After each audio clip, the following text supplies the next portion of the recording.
Hi everyone, it's Monday and so it's windy, and today I want to just jump right in because I have been thinking a lot about this whole piece about what can make someone self-confident, and there's a lot of ideas around that.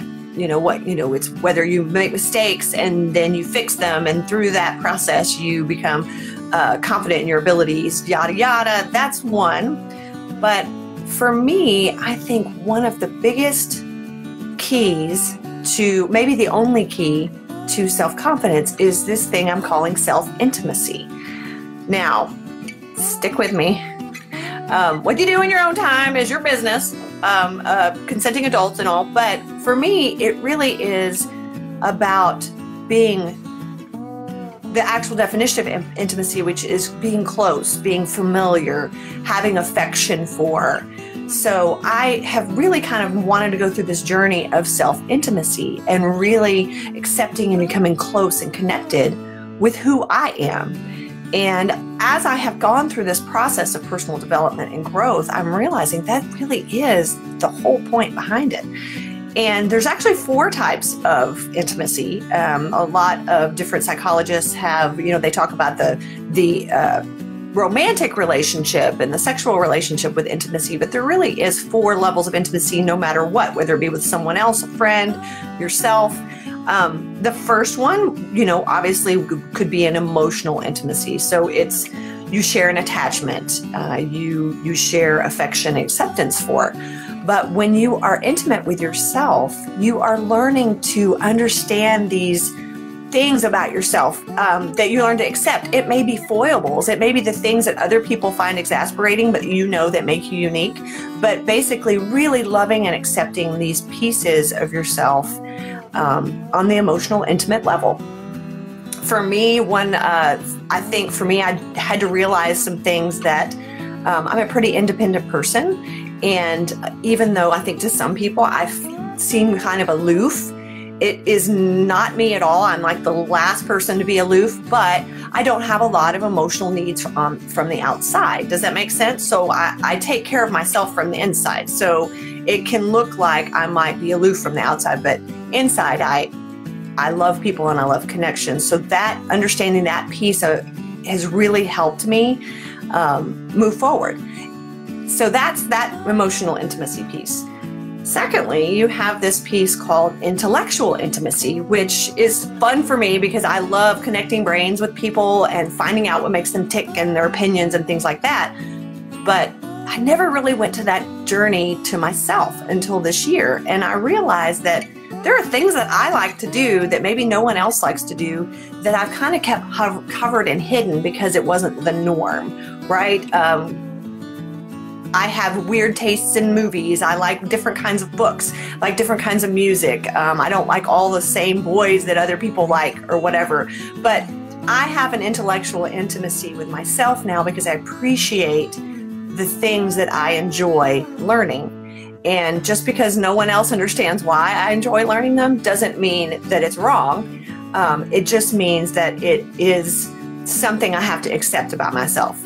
Are you getting the picture? So basically this level of intimacy with yourself is also a level of acceptance. Just like if someone is going to be intimate with you romantically, there has to be a certain level of acceptance of who you are, how you show up, how you interact, how you connect and communicate.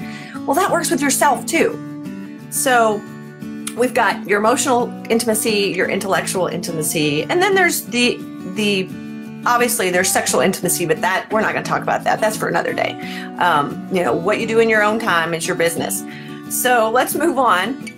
There is an experiential intimacy, which is exchanging experiences, trying new things, stepping out of your comfort zone. So that level of allowing yourself an experiential intimacy is really letting yourself do the stuff that may seem a little kooky, but allowing yourself to do it, loving yourself and accepting who you are enough to do the things you may or may not normally find yourself doing, because it deepens the level of love for yourself. Then the fourth one is spiritual intimacy. So it's this sharing inspiration and ideas and connecting. And this is one of my favorite things, because a spiritual intimacy with yourself is so incredibly important when you're going through this personal growth journey, because really understanding who you are at the core, what you want to do, who you want to be, what you might need to become this fullest expression of your amazing self that you are, you have to go through this spiritual intimacy journey. And I love kind of just breaking this down, because all four of these pieces really do end up helping you understand yourself, accept yourself, and love yourself, which in turn gives you the self-confidence that you crave. Realizing that if you don't show up in this very intimate way for yourself, you can't possibly connect with others in the same way. So I just have been kind of playing around with that. So I think this self-intimacy piece is something I figured out in the past 6 months. And it really has strengthened how I feel every day. It's strengthened my striving to want to do more for myself.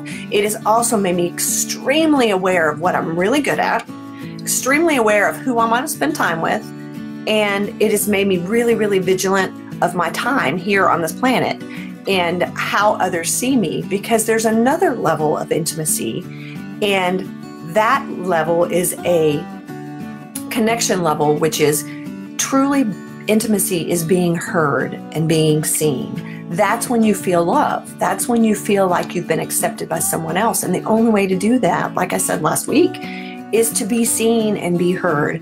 So my intention for this whole year is just to be seen and heard in the fullest expression of my self-intimacy. So obviously not that other number, the sexual intimacy. We're not going to do that today, but that's not kind of channel I run here.